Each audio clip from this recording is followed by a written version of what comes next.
What up, Bulls Nation? Peck here. We got a live CHGO Bulls pod coming up for you right around the corner. Bulls off today, so you know what that means. Trade talk. We are going to break down whether or not the Bulls should hold on to Zach LaVine until the offseason when better deals might become available. We're talking proper asking prices for Zach, for Vooch, some of the other Bulls role players. That's coming up next.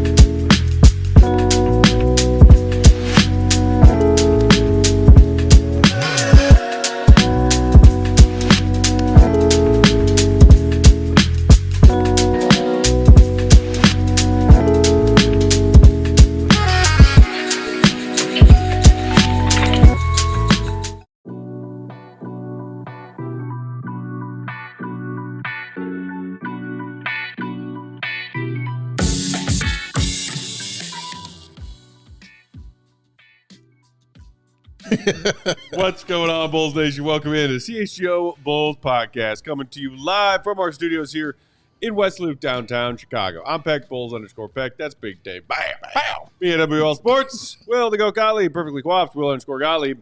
And Queen of the Controls, the one and only, Katie Duffy. What's up, Katie? Hi. Boom. Everybody get some sleep last night?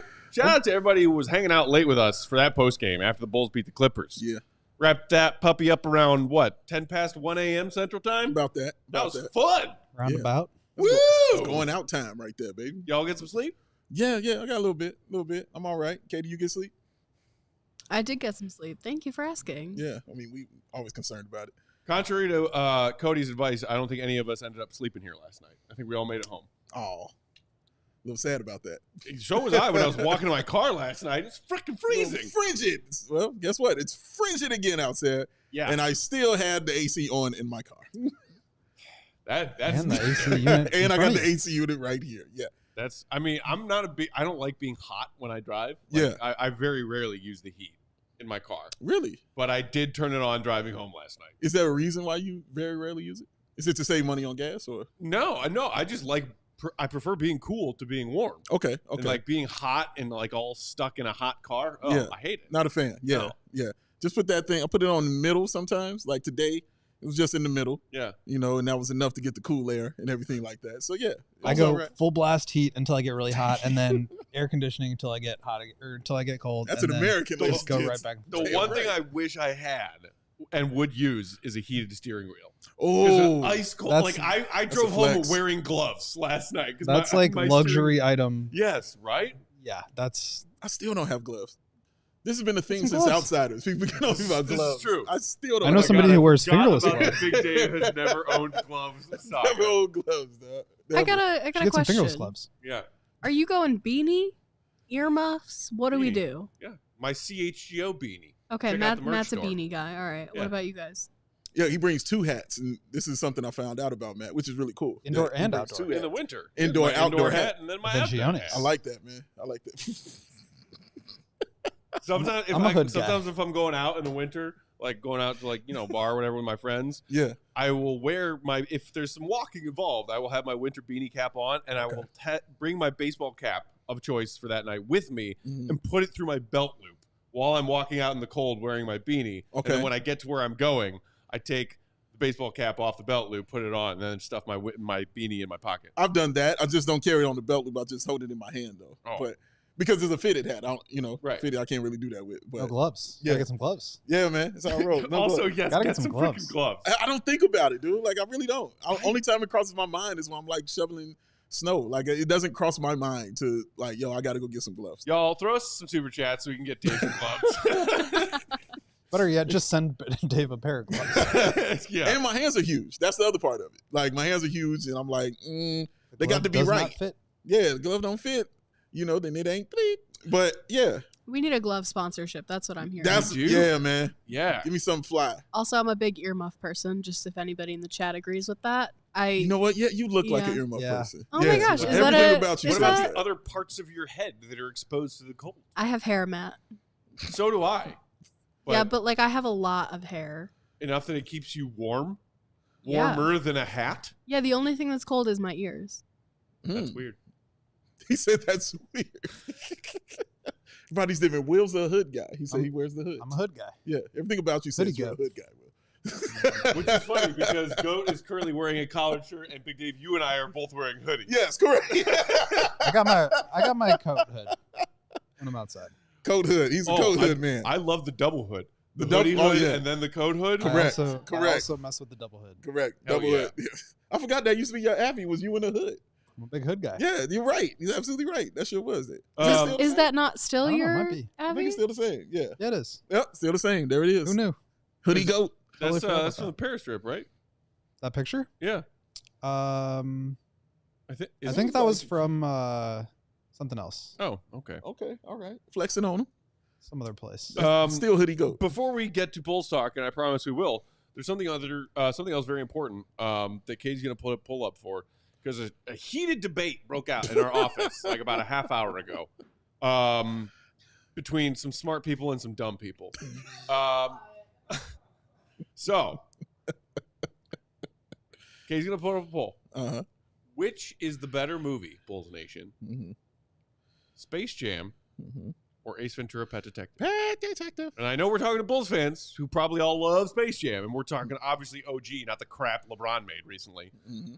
1996, starring Michael Jordan, Bugs Bunny, and the rest of the Looney Tunes, featuring Bill Murray. Entertaining flick. Yeah. It also a piece of like basketball like history. Mm-hmm. It's iconic in its own right. But better movie. Mm. The correct answer, for the record, is obviously Ace Ventura. Pet That's what Detective. Fish says. Space Ace Jam. Ventura, duh. Thank you, Fish. My guy.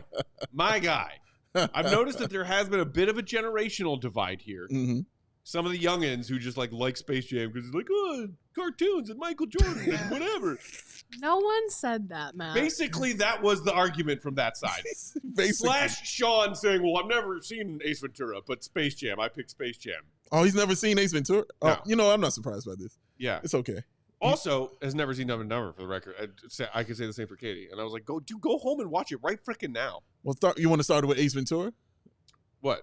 Like the movie she should be going home and watching? Jim Carrey? Yes. We're starting with Ace Ventura? Yes. I'd started with Liar Liar. I would started there. Wow, interesting. I'd started with Liar Liar. Just Matt and I have different concepts of comedy. We learned that I have taste. Matt is old and I'm not. What's your comedy, Katie? They asked me what my favorite comedic movie was, and I said Without a Paddle. And it has some nostalgia. Like, nostalgia is a factor. You know what? I was waiting for your reaction. Nostalgia is a factor, but also it's just like a great movie. And I picked Space Jam over Ace Ventura.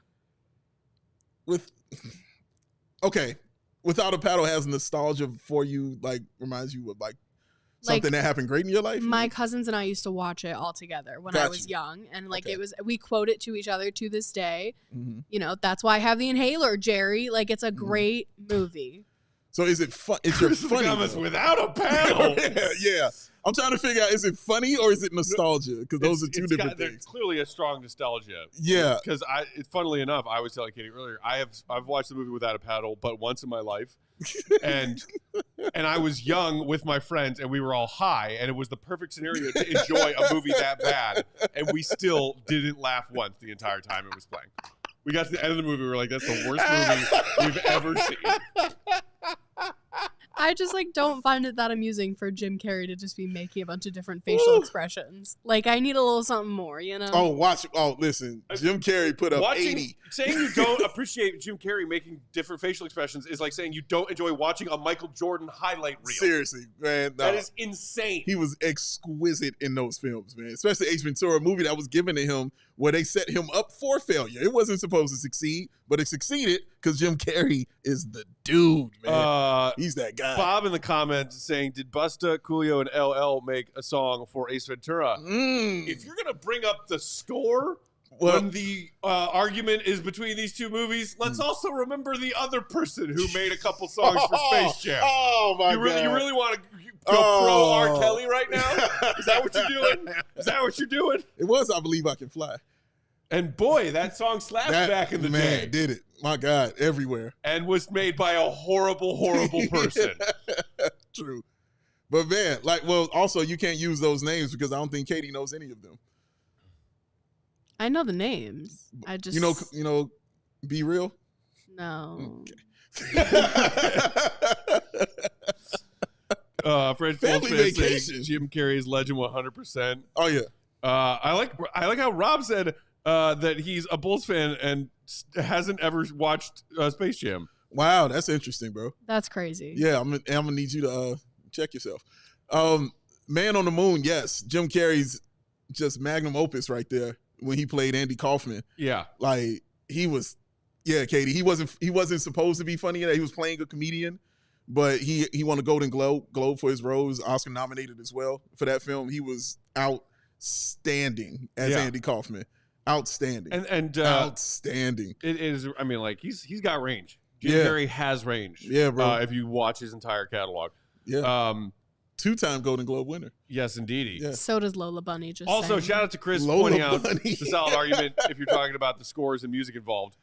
Ace Ventura had Cannibal Corpse. Fantastic. Yes, this is true. From a fantastic band. This is true. I gotta go, guys. I got a date with your mother.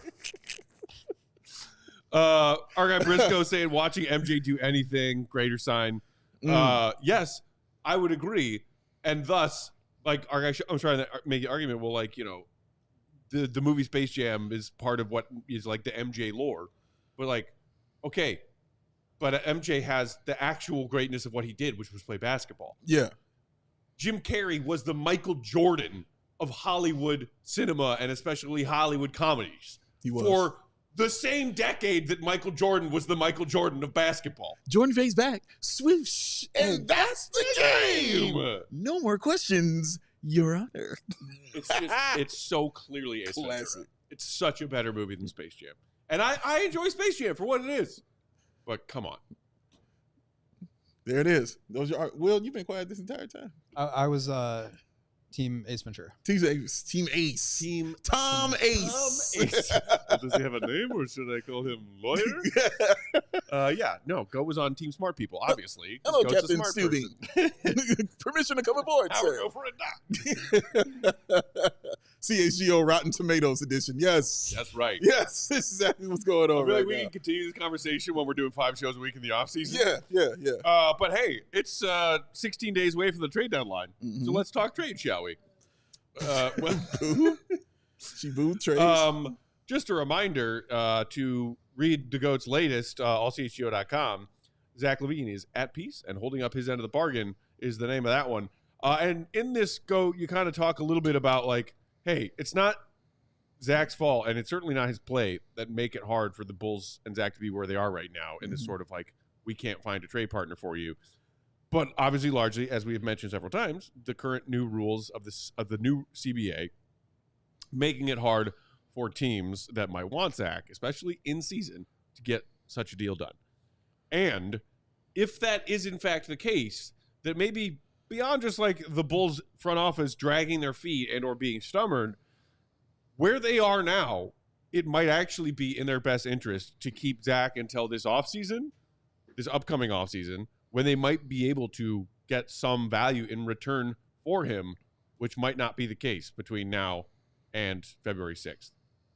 Yeah, it's kind of similar to what we were talking about the other day about Vooch, which is like, given where they are in the standings right now, given the fact that like the idea of them losing as many games as possible to be in the bottom 5, that's not happening. That's not really on the agenda at this point in the season. So considering the fact that they have a handful of games buffer away from even the 76ers, who are in 11th place in the Eastern Conference, they're kind of locked into 9th right now. There's no sense in just taking a bad deal for Zach just to get off of him. And I think the same thing for Vooch. Now, maybe that changes closer to the deadline. Like, I think the Bulls are still maintaining a very high asking price for all their guys. And at a certain point, they either have to come down and meet somewhere in the middle or be okay with hanging on to them. Okay. But Zach is the kind of player where it's like, I do think that there might be better offers this summer when teams have more flexibility, more space. The cap is going to go up again. Other players are going to be on the market. There's going to just be more movement, I think, during the summer. And that's always been the case with Zach, is just that it's hard to move that big of a contract during the season. But like the big takeaway with that is not that, okay, don't move Zach, don't do anything. It's like, no, the pick is still really important here. and you should find ways to kind of undercut his production so that you can keep that pick by being aggressive with the other players on your roster. So obviously, Vooch, we've talked a lot about. We'll talk more about him. If there are suitors, like, they should take positive value for him while they can. Same thing for Aya, same thing for Coby. Lonzo, I mean, we can talk about him. I have some other ideas, but I think just getting off of Zach so you can move on, or just taking whatever you can get for him, like, he's playing so well, and that's why I said, like, he's holding up his end of the bargain, that I think it's okay to wait on him if they're aggressive doing some of the other stuff that they'll need to in order to keep their pick and stock up their asset base, which right now is just very limited. I think that's where I'm at, Goat, and that came after having conversations with you. I think I completely agree with you now. Like, I'm okay. Obviously, I want Zach traded. Like, I would be cool with them trading him, but just looking at it logically and how it stands, doesn't seem like that would be the best move for the Bulls' benefit. And it seems like the best move would be for them to wait offseason, offload him then, and then, move forward with the assets that you attain and go on that way. But that's my part, Will. They've got to do something, bro. Like, they can't just keep Vooch. It's not an excuse to do hold nothing. him. Right. They can't hold Vooch, and they can't hold Lonzo either, in my opinion. And like you said, it's not an excuse to do absolutely nothing. You can make that decision and say, Zach is going to be our guy. We're going to hold on to him. But Vooch, yes, you can go. There's a clear team and a clear place that wants this man. Allow him to get that. Let's get that thing done. So for me, that's a layup trade, because that's second round pick. Good. He's out. Gone. But if you want to hold on to Zach and just get what you can and maximize that makes logical sense. Yes. Emotionally, I want to know. But logically, yes, I get it.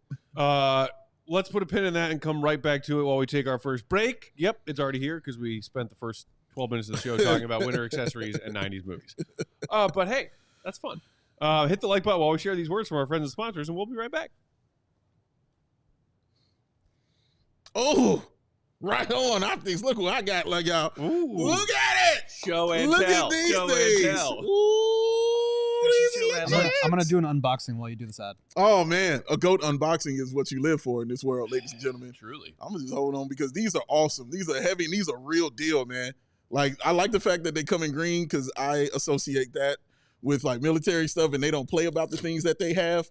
These are no joke. I looked through these things. I saw tomorrow. Like, these things are no joke, man. You like, saw for tomorrow? real. Yeah. Are Zach and Vooch still here? I mean, we'll talk about it later. Okay. I don't know. There's something going on with Katie, though. We'll talk. Yeah, there's something going on.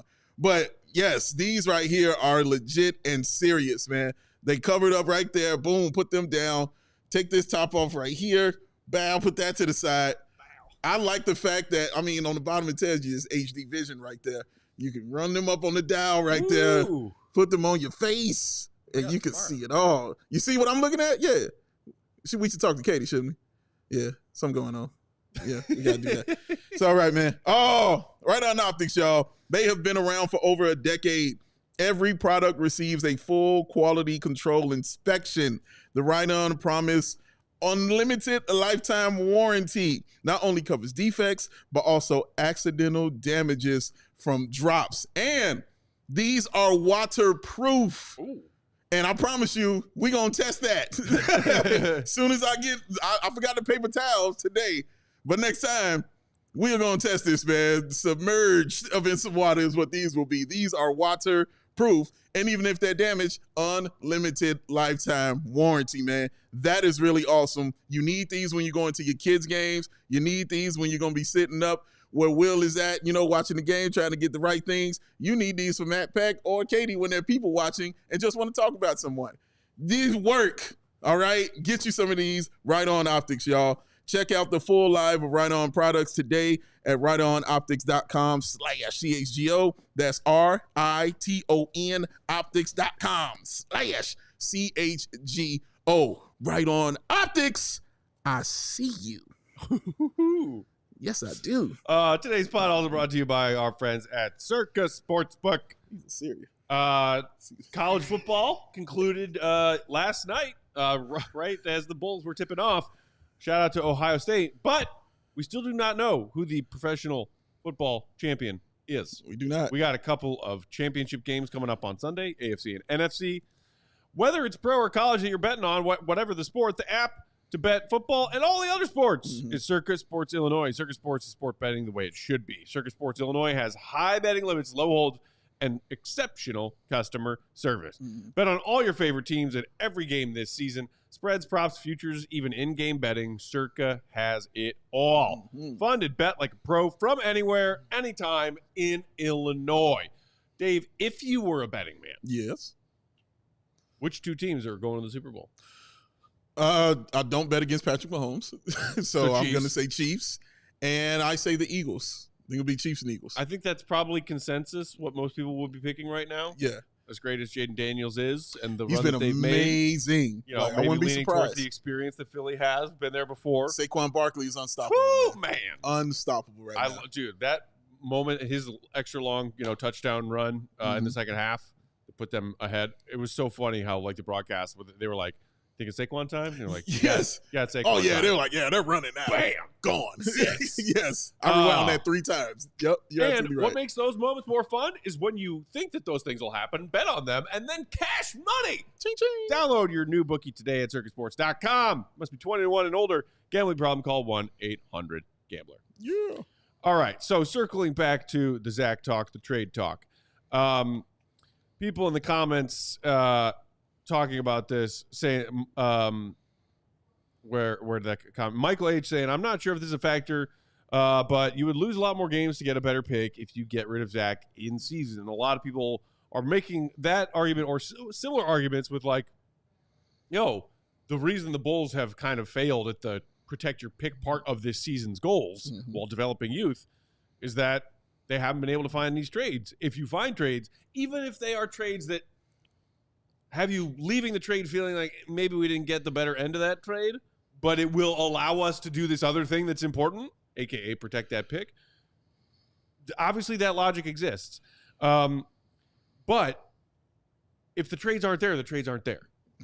And especially giving up assets to get off of Zach is, I think, where you have to draw the line right now. Yeah. And then Shrug Republic in the comments said the issue is Zach and Vooch are hot right now. They might cool off the second half of the season, referencing maybe their trade value decreasing from where it is, and Zach and Vooch have both individually raised their trade values from what they were. They have, yeah. Which in Zach's case, maybe it was next to nothing. Maybe in Vooch's case also was next to nothing.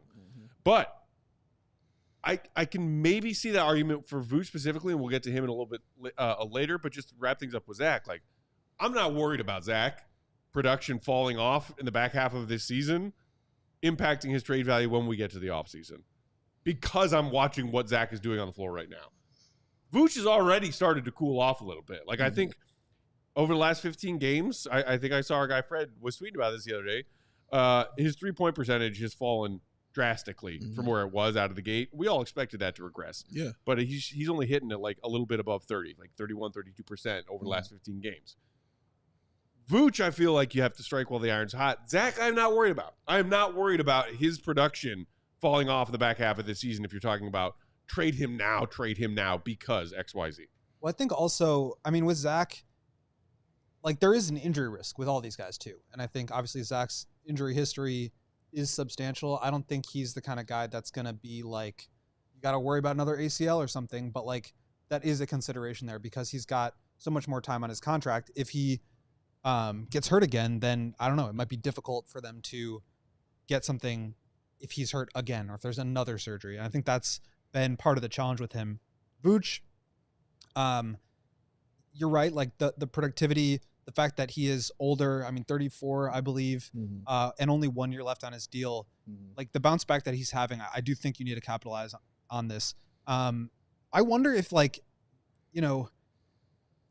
we mentioned for where they are, right? And the fact that because the bottom 5 is really out of the question at this point, would it have been better to attach 2 second-round picks to Zach and trade him last summer to get off of him and clear that space and move on and ensure that you get a bottom 5 pick?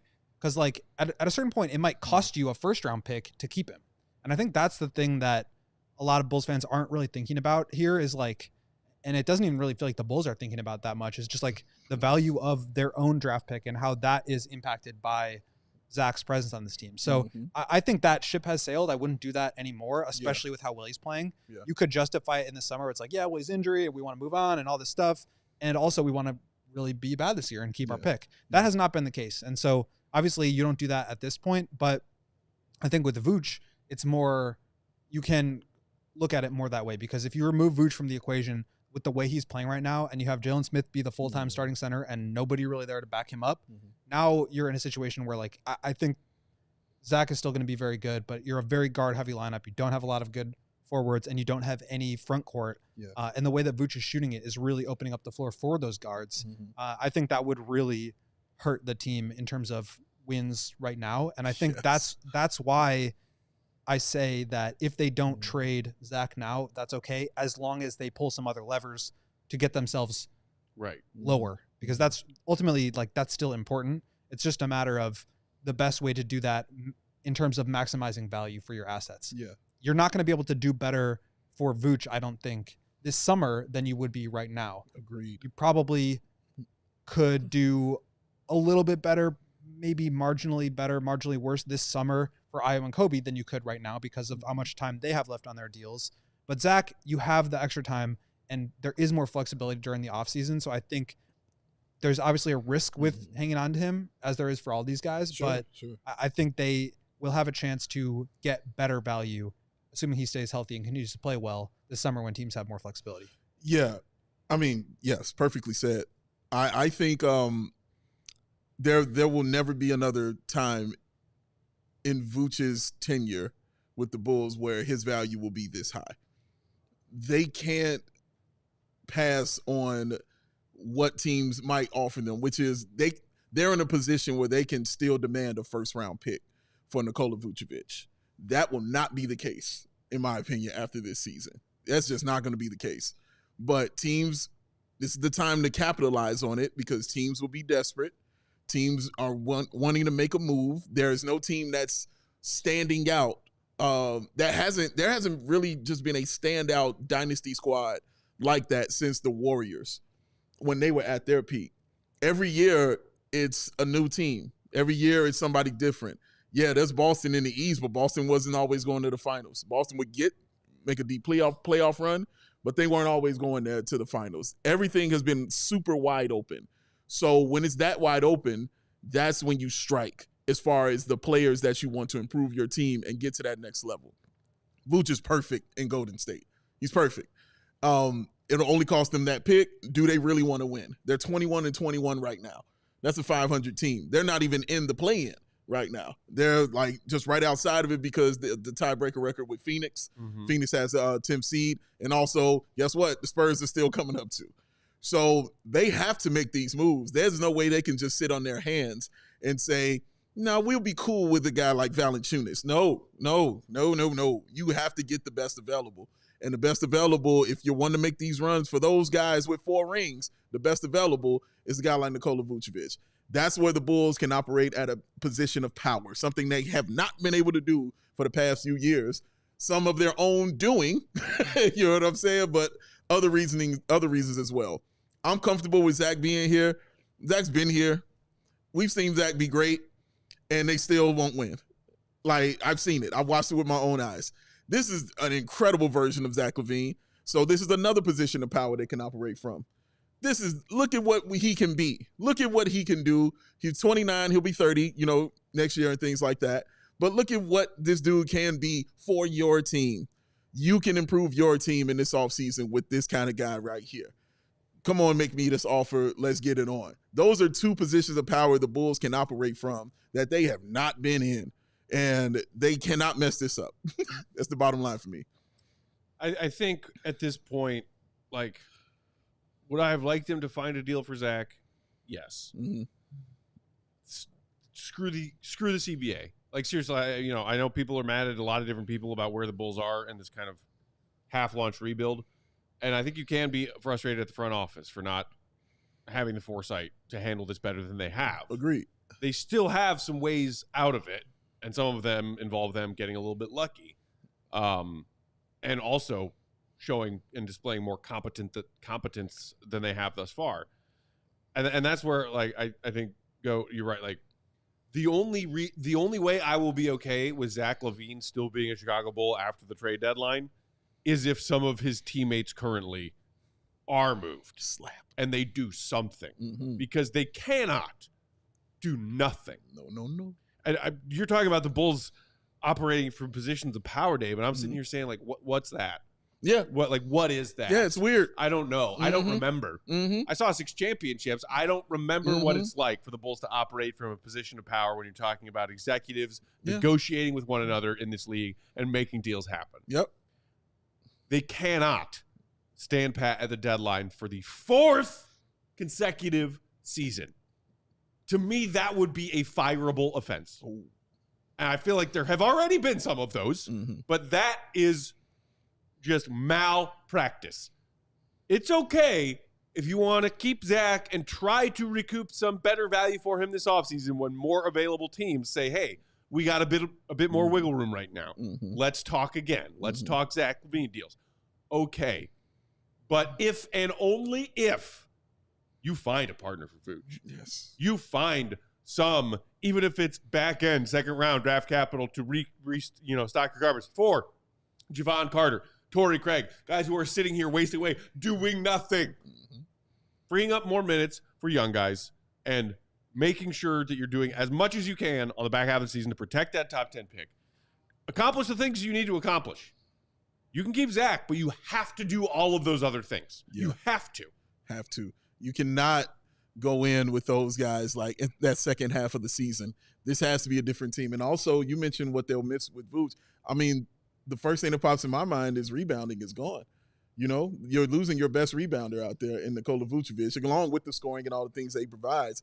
But there's nobody that rebounds better on the Bulls team. I don't know. I think Vucevic's presence here has prevented Patrick Williams from being a strong rebounder. Oh, man. So you saying them 8 rebound games on the way? Oh, dude. They on the way? Patrick's going to start averaging a double-double, man. Oh, yeah. Because Vooch is gone. Let's go. Yeah, guys, we got a little bit of a Shams bomb here. Oh, we do? Little bit. Well, teaser, Shams bomb. Should we do it after the break, or you want? Let's do it after the break. Bum, bum, bum. Ooh, yes, we do. He said bum. But bum, yeah, bum. hit that like button while we share some ads, and then we'll get a Shams bomb. Shams bomb? Shams.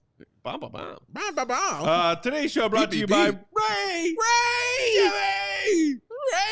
Save on the new car for you and stick to your New Year's goals by shopping Ray's Resolution, going on all month long at Ray Chevrolet in Fox Lake. Head in today to shop their huge selection on new Chevy models with special New Year's prices. Right now, take 10 to 20% off MSRP on select new Chevy models, or shop over 125 of their vehicles priced under $20,000.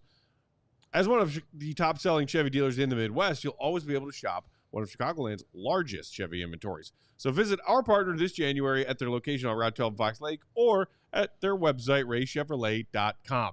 If you've heard of Ray Chevrolet, you've also, of course, heard about that raised price promise. They're guaranteed to you to make your next vehicle more affordable than ever with no price changing, no add-ons, no hidden fees. Ever! That means the incredible prices we're talking about right now, you can expect to see the very same prices when you shop Ray Chevy in-store and online. Shop great prices on new Chevys with Ray's Resolution going on all month long by visiting Ray Chevrolet in Fox Lake or raychevrolet.com. They've been serving the community since 1963. Together, let's drive. And don't forget, 10 to 20% off MSRP on select new Chevy models. 125 vehicles priced under $20K. What are you waiting for? What are you doing? Go to Ray Chevy, y'all. Ray.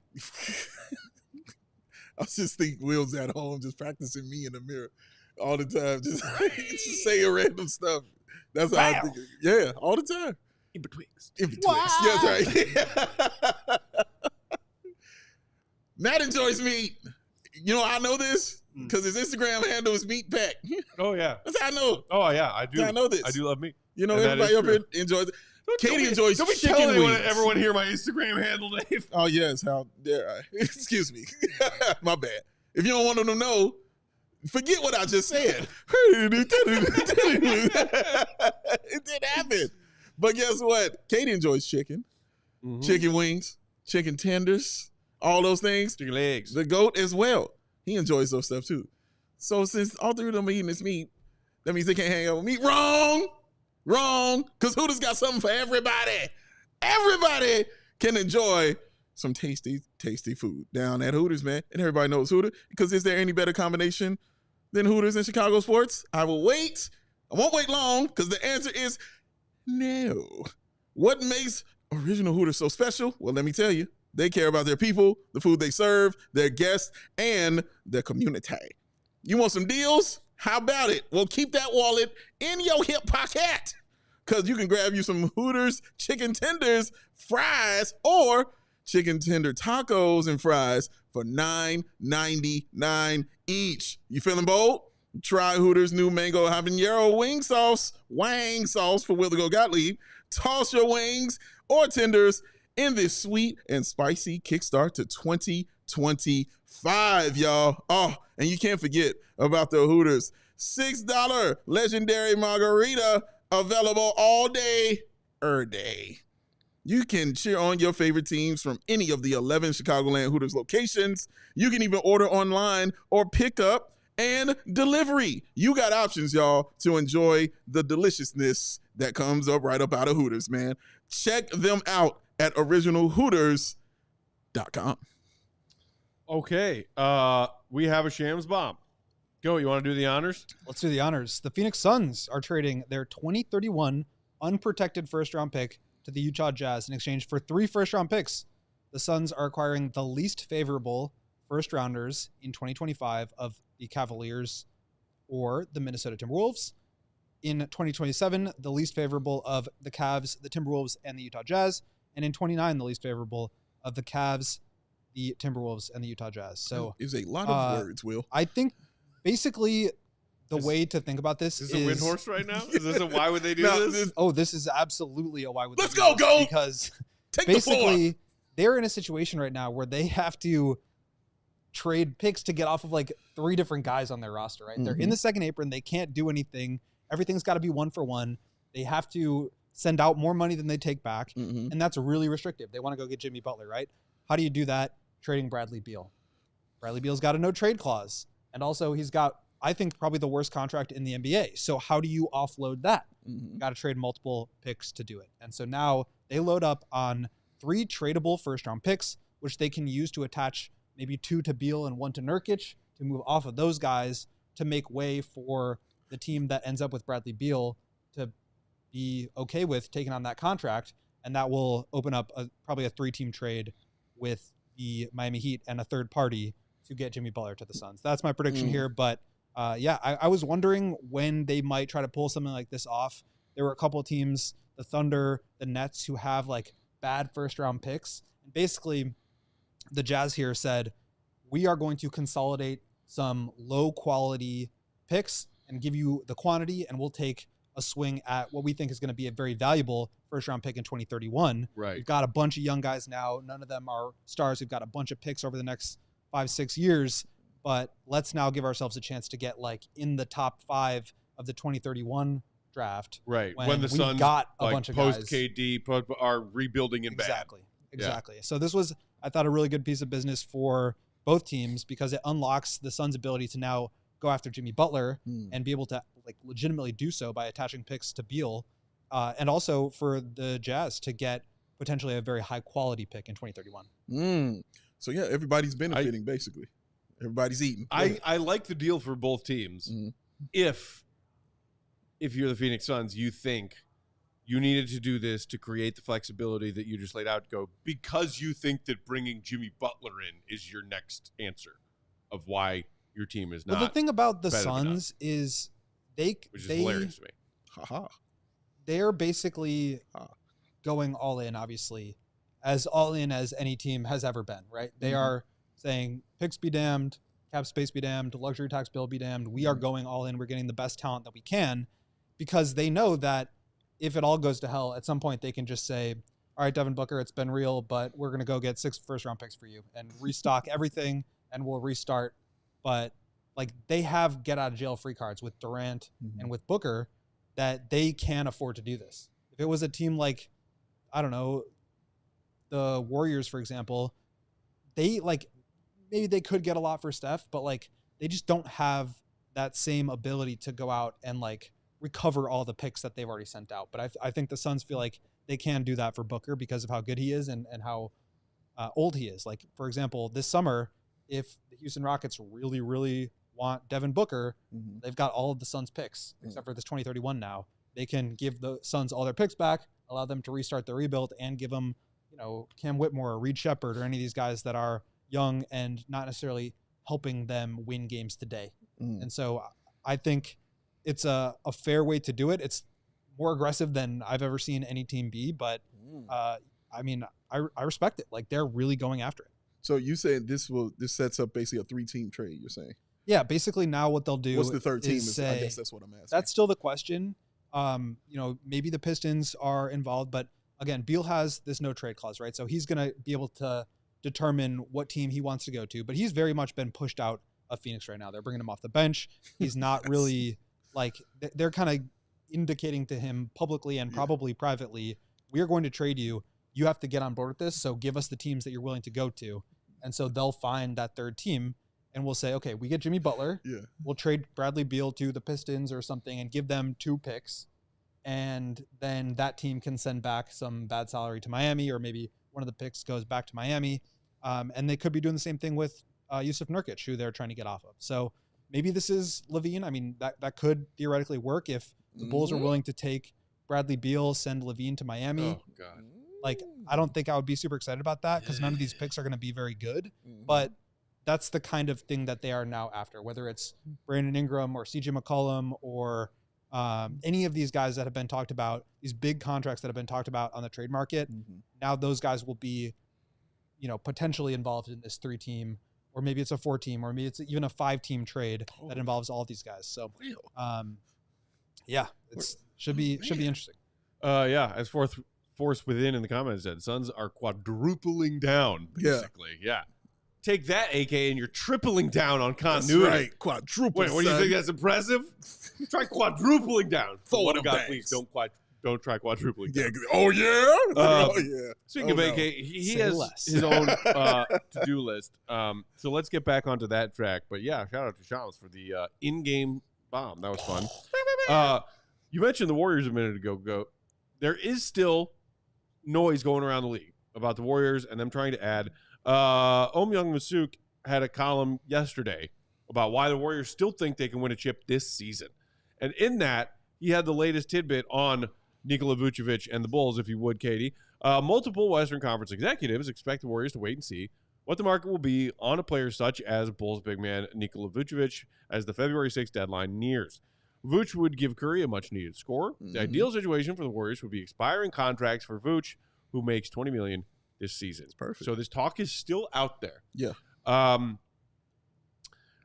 As far as what a fair asking price is, we had our guy Mark Stein on in one of our shows last week, and he said, I think the Bulls should hold out for a first for Vuce because the way he's playing, he's worth that. He said that. The Warriors do, as Masuk pointed out in that column, have 3 firsts and 2 seconds that they can trade in season deals right now if they want to. On top of that, some of the names that the Warriors could include in various trades. I think they're trying to get off of Wiggins, but I don't know if the Bulls want to take Wiggins' money on. He's got $28 million next year and a $30 million player option the year after that. But and then Kuminga, most people are saying is off limits. The Warriors want to keep Kuminga. But so you got Pods, you got Gary Payton II, you got Kevon Looney, the latter two of which are on expiring deals. I think the pieces of a hypothetical trade do exist here. It's just a matter of, can the Bulls and Warriors come to terms where, okay, take these expirings and can the Bulls pry one of those 2 first-round picks the Warriors have away? Because they, as this report stated, are very much still focused on contending for chips and think that Vuce is a piece that they could use. Yeah. Again, this is where when I have to sit you down and explain what positions of power are, because you haven't heard it in a while. Yeah, what's that? I know. I understand, man. We'll watch Ace Ventura, and then we'll talk about it. We'll get into it. But this is where that position of power is from the Bulls, because I'm not budging unless you're giving me this first-round pick. I'm just playing.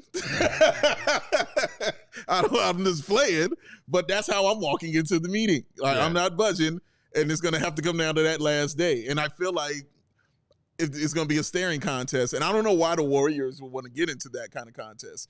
Their focus should be, like you said, Matt, bringing a championship, trying to win a championship for Steph, for Dre, and for Steve Kerr, getting them in that position to do so. So I don't feel like they should be, playing that staring contest, playing chicken or anything like that. Get the deal done and get it done as soon as possible so we can get a guy like Vooch acclimated to our system and find out where he fits in and not let him just figure it out. And hopefully he's got it by the playoffs. No, man, get him in as soon as possible so we can get forward and moving on exactly what we want to do. I think when you do that, then you can do things like heal up some injuries. Guys can take some time off because you can lean on Vooch. They're in a position where you've made it known what you want to do and what you want to be. It's a championship contender. Vooch can help you with that. So if that's going to be the case, and it's only going to cost you one of those picks, I don't see why they're still waiting around and doing it and still playing this game. So I think the Bulls can use that power right there that you have, but continue to push it and push it and push it good. And just get on them about that, man. Yeah, and I think, the Bulls, as we've talked about, are still holding out for a first-round pick probably for Vooch. And I think that's, as we talked about, given where they are in the standings today and the fact that the bottom six is now in the rear view, that's okay. They've got 3 weeks now to hold firm on this and hope that the Warriors just give in. Just got stomped by 40. Yeah. And they're basically saying, we're happy being in the play-in. That's who we are. We're happy to be in the play-in. So if you want to get one of our guys, come correct. Give us a real first-round pick. Otherwise, we're happy to do this. And I think the Warriors are probably thinking, yeah, but do you really? I mean, you guys have this top 10 pick going out to the Spurs. You don't actually want to be in the play-in. We'll give you some expiring contracts, but we're not going to give you a real first-round pick. And so that is probably the holding pattern that they're in right now. With every loss that the Warriors accumulate, I think it probably gets a little bit less likely that they do this because they're just that much further out of it. So I think that's going against the Bulls too, but they just don't have a lot of good second-round draft capital that they can trade. They owe most of their second-round picks out already. They have their first-round picks, and so maybe the Bulls can do something protected, and I'm sure that's what they're hoping for. But it's just a standoff right now, and I think as the deadline gets closer, or maybe some of these other teams get more anxious and try to step in on some of these deals, if somebody else gets interested in Vooch, now maybe the Bulls have a little bit more leverage to say, no, we want a first-round pick, and that's what we're getting. Explain that to me again about them losing. Kind of gives them more of an advantage to not want to do Vooch, because I think it makes them want Vooch more. Because if they continue to lose, because Steph and Draymond and Curry have made it clear, what they want to do. They want to win. So I don't think the front office would say, well, screw what you guys are thinking. We don't care about that. Go ahead and lose and sit on out, and we'll just, go for a draft again. I think they would love to have Vooch for the right cost, right? And so it's always about at what cost. And, I mean, the Warriors right now are 21-21. They're tied with the Suns, who are in 10th place. So the Warriors are outside the play-in. And I just feel like at a certain point, if they are so far outside the play-in, they're just not going to be willing to give up picks to just fight back into the play-in. But maybe if they're in 10th or 9th or something and they feel like they're playing well, and if they get Vooch, now they can get into the top 6. To me, that's more incentive to go after that. I think they are trying to avoid making one of these trades that's going to impact their future. But to me, it's it's coming at the cost of your present. Yes. And I think there's so many of these teams right now with the aprons are so averse to making the incremental move. It's if it's not the home run trade that's going to put you into finals contention, then we're just not going to do it. And it's well, then nobody's going to do anything because Giannis is not available that. So I think at a certain point, teams will come around on the fact that we do have to make the move that gets us to the next move. And if you trade for Vooch now, you have him this summer, and maybe you can package him with somebody else to then go out and get the next guy. And it's not going to cost you, a fortune, multiple first-round picks. But I do think the Bulls are wise to hold out for a first here. And if it gets to be February 6th at noon and the Warriors are still saying no and they're still outside the play-in, then maybe you just settle for a second if you can. I don't really understand why the Bulls are so fixated on getting expiring contracts. They're not doing anything with their cap space.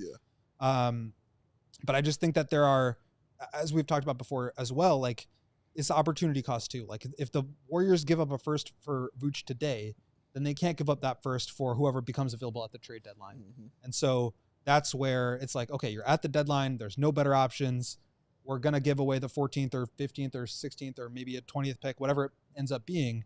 Maybe that becomes more palatable to them at that point. I also think we're like in the Western Conference, even though they're right outside of the play-in, they're not 2 games out of the play-in. They're 2 games out of the playoffs. Right. that. So they can make that lets me know that you're still trying. Yeah. There's still a chance for you to get in there. It's not like you're insurmountable, kind of like the Bulls trying to get like to the 5th seed or something. Right. And It's not like that. It's 2 games. That's Yeah. 2 games and 3 games out of a 5th seed. Yeah. Like they still got shot, man, to get in here. So they have to make that decision soon. Yeah, they've just been playing so poorly. I think they started 12-3 and now they're 21-21. So, 8-18 since then.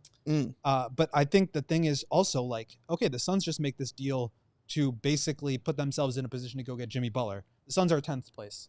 Maybe the Warriors are like, okay, they're gearing up here to make a move. Like maybe we got to do the same thing. And I think that pressure that we always say like deadline spark activity, that's the kind of pressure that teams, not just that are trying to make moves, but the other teams that are putting pressure on them to make moves so that they can compete. Yes.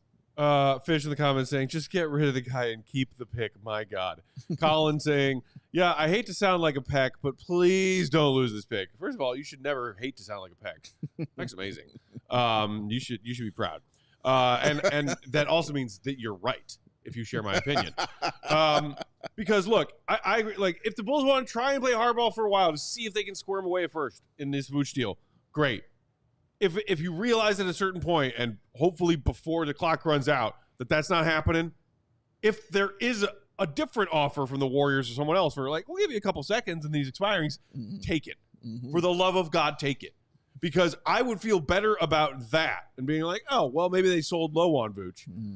While also knowing that removing Vooch's productivity from this team right now will give them and myself maybe a bit of a chance to go from 9th in the lottery standings to 8th. And that may sound trivial to some Bulls fans. Oh, that's a big difference. But I am sitting here telling y'all right now, if the Bulls stay 9th in those lottery standings where they are now, they have a 3% chance of giving their pick to the Spurs.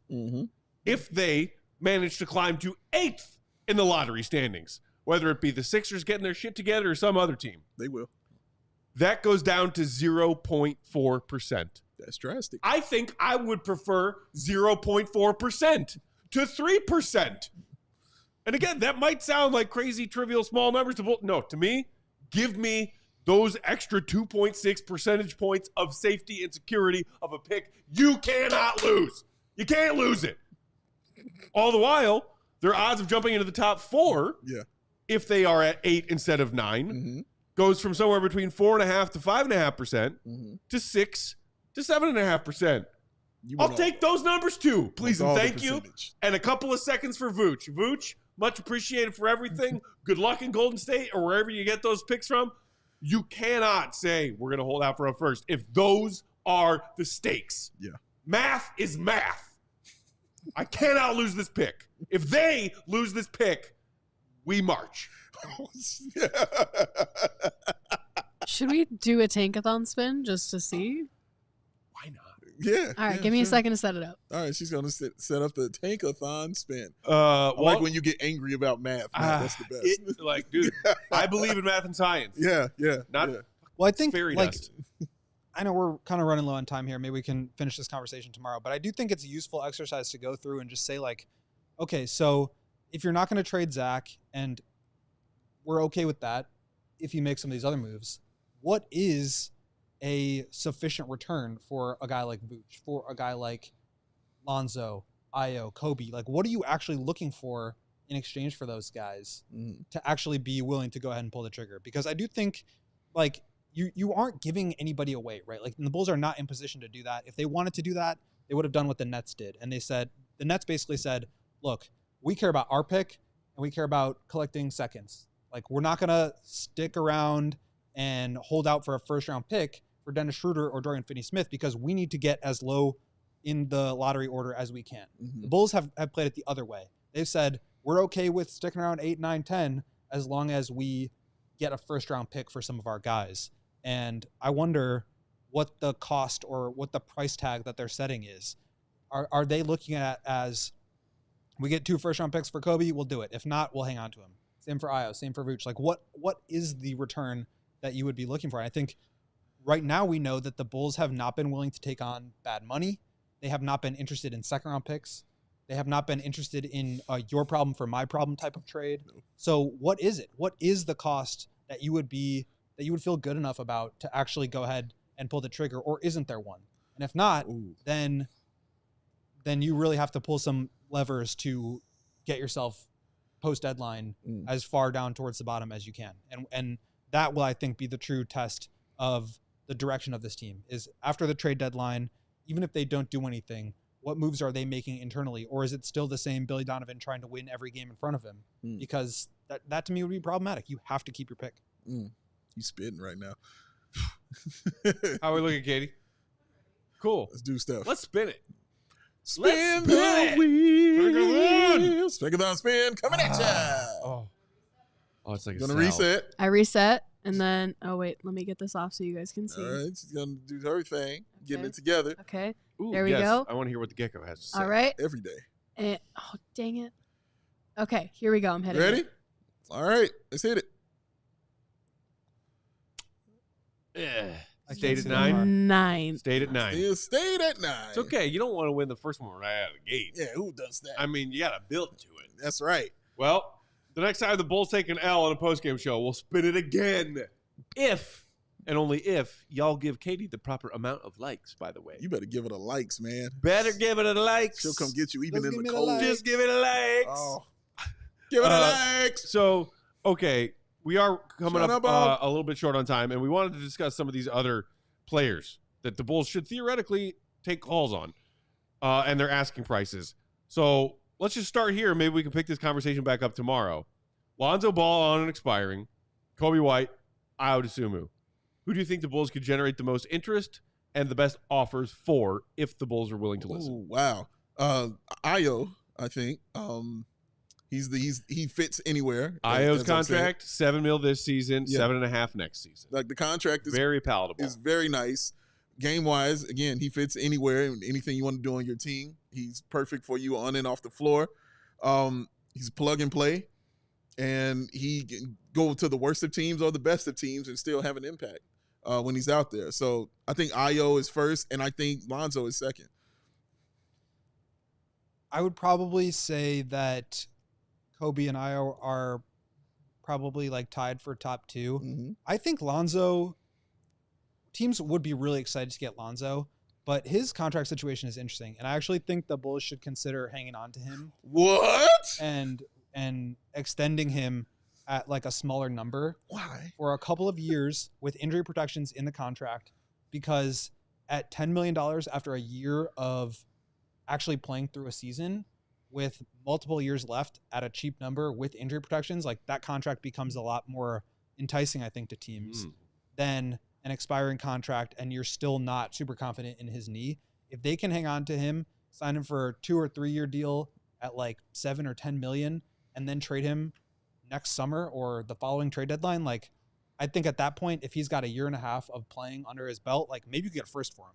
And I feel like that would be more exciting to me than obviously just getting a second. If you could get like multiple seconds for him now, sure. Deal. But yeah, I don't know. I think Lonzo still has room to improve. There's definitely also risk there too.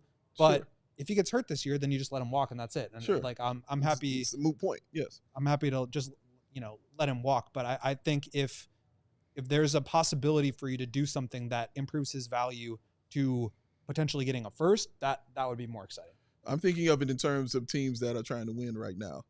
And I think that's what's most enticing to how he's playing right now for teams is I think they can look directly at him and see the impact that they know he's going to make and take a risk on him for this half of season.